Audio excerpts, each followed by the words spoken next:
Why is estate planning particularly important for Ironman competitors? And what are some key considerations they should keep in mind when creating a comprehensive plan for their assets and legacy? I'm Hillary Topper, and this is Hillary Topper on Air, the Endurance Sports Edition. Today, I have the great pleasure of speaking with Deanna Eble, partner of Russo Law Group PC, Long Island's signature elder law, special needs, and estate planning law firm. Welcome to the show, Deanna. Hi, how are you? Good. So tell us a little bit about yourself and your background. I am a partner at Russo Law Group. I have been doing estate planning for over 20 years now. And I love talking to you and your endurance sport conversations because my husband is an Ironman. And probably like many of you, as much as he was going to take a backseat because COVID kind of disrupted his racing world and he's trying to get back to it. The minute he saw that Ironman was coming to to Jones Beach, he jumped right back into the ring. So I'm sure a lot of you are in that position and you're trying to get yourselves back in tip-top shape to do that kind of race because it's in our backyard. Yep, I'll be there, and I'm really excited about it too. So I'm sure I'll see you out there. Yes, you will. Bright and early. He usually wakes me up at like 4:30 so that I could get a close space so that if I want to sit in the car in between, I have a place to sit. That's awesome. That's awesome. So talk to us about the risks associated with triathlons and how you can best be prepared for the event in case of an emergency. So, I mean, I've been to tons of races, triathlon, Ironman, marathons, all different types of races. And we all know that there's always that risk that something happens, and it doesn't have to be something earth shattering. It could even just be something as simple as, you twist your ankle or something like that. And a lot of the races have protocols where if you dropped off items, a bag or something like that, you can give a voucher to the person who's sitting there cheering you on, and they could go with that voucher and collect it. But the concern is always, well, what if it's a little bit more serious than just twisting an ankle and you're being cared for? If something more major happens, you want to make sure that there's documents in place so that your loved ones who are there can step in and talk to the doctors. You want a healthcare proxy in place. You want HIPAA authorization signed because you want somebody there to be able to speak and advocate for you. Yeah, you see this so much Yeah. where people either have a heart attack while they swim, or I have a friend who actually had a heart attack while he was riding his bike. Yeah, Thankfully, I he's was at a race okay. at Smith Point and that happened in the swim, and it was they do a very good job trying to keep it quiet, but it doesn't mean that the spectators who are sitting on the sidelines still see what's going on when all of you are done with your swim and everything. We still see the chaos that ensues. My husband did a 100, the Grand Fondo, the 100-mile race. And I was at the bottom of the George Washington Bridge in a park.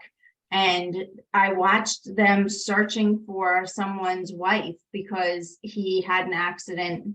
The husband had an accident on the ride up to Bear Mountain, and they were frantically looking for the wife so that they could bring her to the hospital to meet up with him. So scary. So talk to us, Deanna, about what is a healthcare proxy, what's a living will, and what is a power of attorney?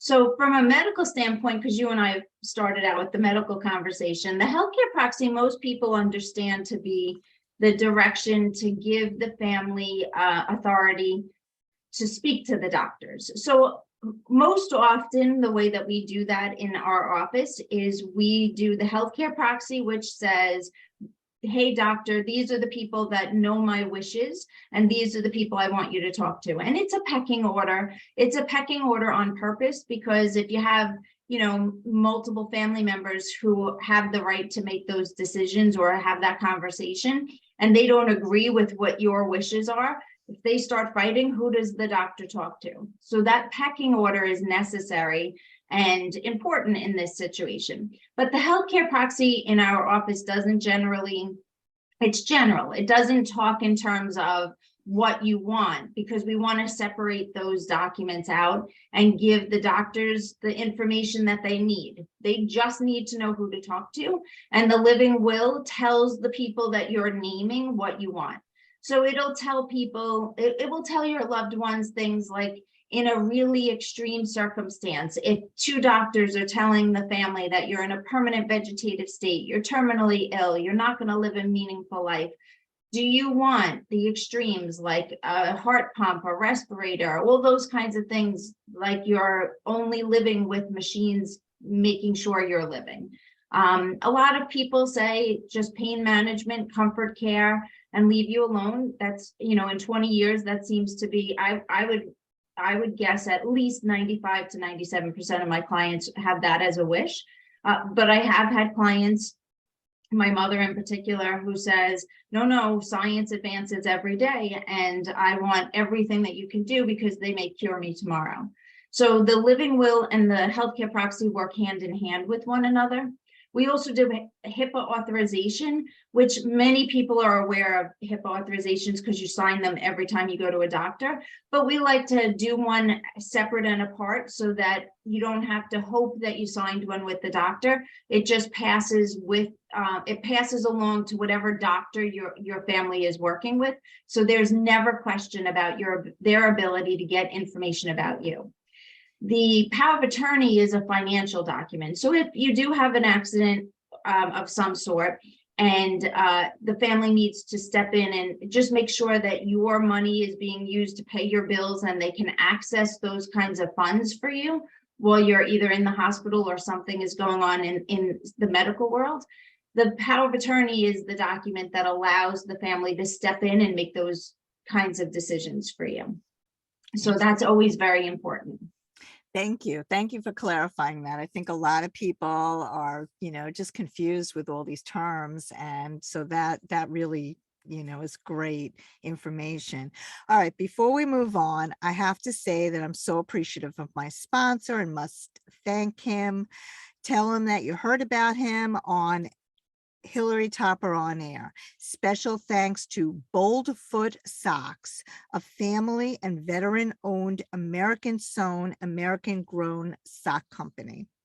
Now back to you, Deanna. All right. So we're talking about why it's important for triathletes, especially Ironman competitors, to plan for their future.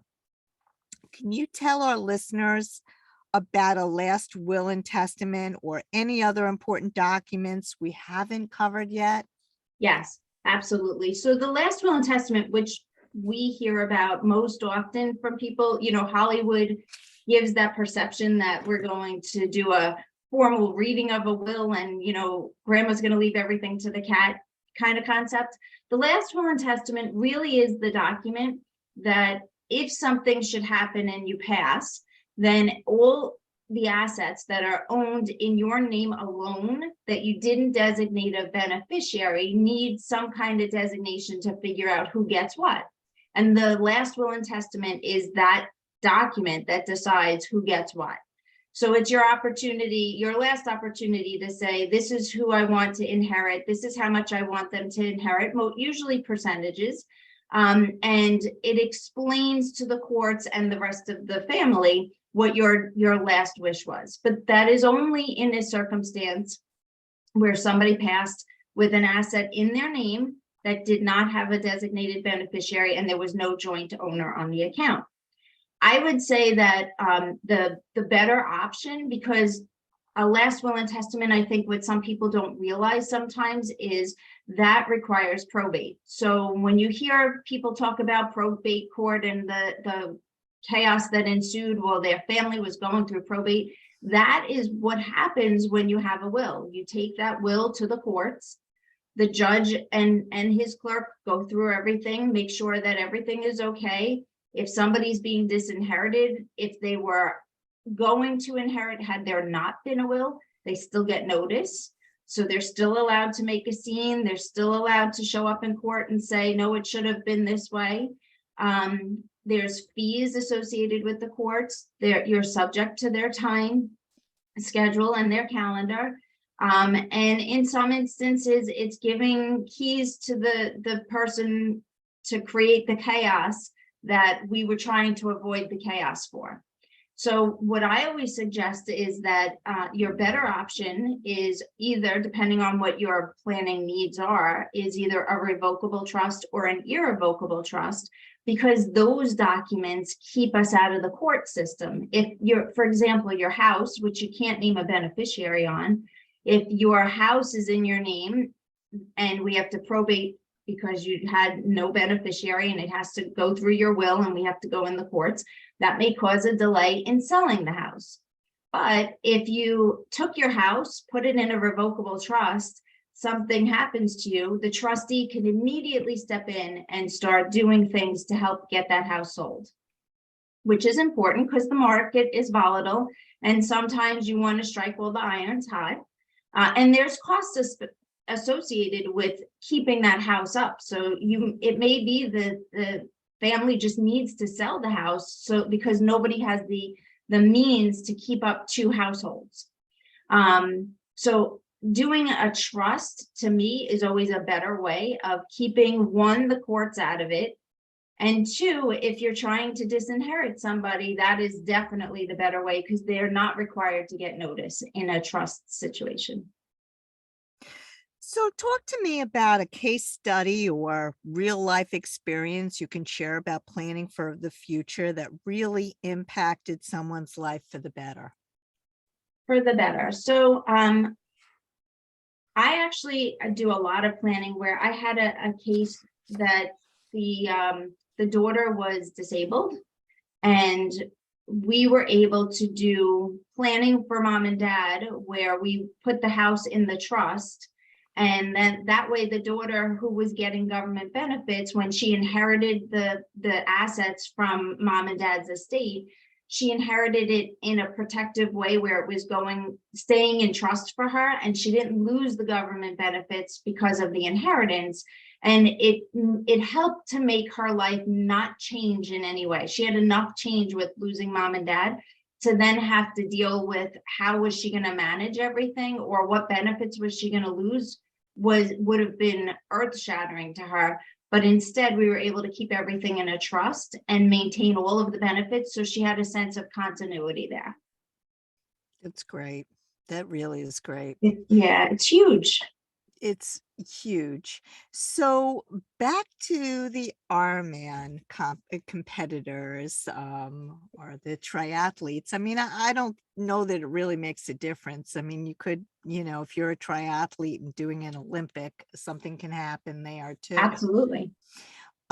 So can you tell us a little bit, just, give us a scenario, in addition to the ones we discussed, where you saw that somebody could use your services? I always stress to, especially my husband, I made sure my husband had all his documents in place because I know what this is like. I'm in the trenches. Well, I'm not, he has yet to convince me, and you have yet to convince me to get out on that bike and do those running and swimming myself. I'm seeing it on a day-to-day. And so even beyond the race, I mean, my husband tells me all the time, he'll go, now the weather's getting nice, so he gets off the trainer and he takes the bike out, especially on a Sunday. And even though he gets up at 6:30 on a Sunday morning and he'll go out for a ride, he tells me all the time that Sunday drivers are crazy and that people don't realize that you guys are going as fast as you're going on the bike. And how many times he almost got hit by a car because they're not paying attention to him and don't realize how he's traveling. And so my one thing that he does that I'm grateful for, other than having his documents in place, is he has one of those road IDs, so that if something does happen to him, there is a way for any medical professional that comes to the scene to know to call me. And then if I bring my healthcare proxy along with me, his healthcare proxy along with me, then I know that I could talk to the doctors and do everything that is so necessary. But I think sometimes what happens is athletes, you worry so much about the gear and making sure that you're doing everything right, your nutrition and all of that kind of stuff. You forget that there's even more important stuff, because those are the things you can control. The things you can't control is what if you have a major cardiac event or a major injury, or I've been at many Ironmans where years ago at Atlantic City, the week before, people were training and someone got hit by a car while they were training. It sounds horrible to bring that kind of stuff up, but these are the things that you have to be mindful of. It doesn't matter if it's a sprint, an Olympic, or one of the many Ironman events. At the end of the day, it's still you on the road, whether it's biking or running, versus a car or any other kind of vehicle that they may not be paying attention. And it's just as important to have power of attorney, healthcare proxy, living will, and your estate planning in place as it is to have your nutrition plan and your equipment all tuned up and ready to go. 100% agree. Thank you so much for clarifying that. So, Deanna, how can people get in touch with you and learn more about your services at the Russo Law Group? So they could certainly call. Our number is 516-683-1717. Our website, vjrussolaw.com. You can find me on the website. You can find any of the planning attorneys on the website. And my email address is dmeble@vjrussolaw.com.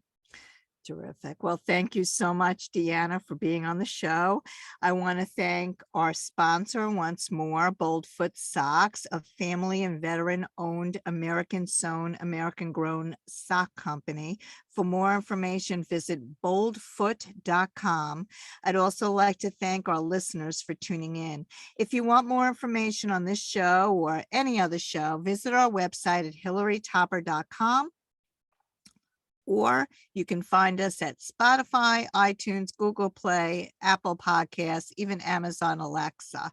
Have a great week, and we'll see you next time.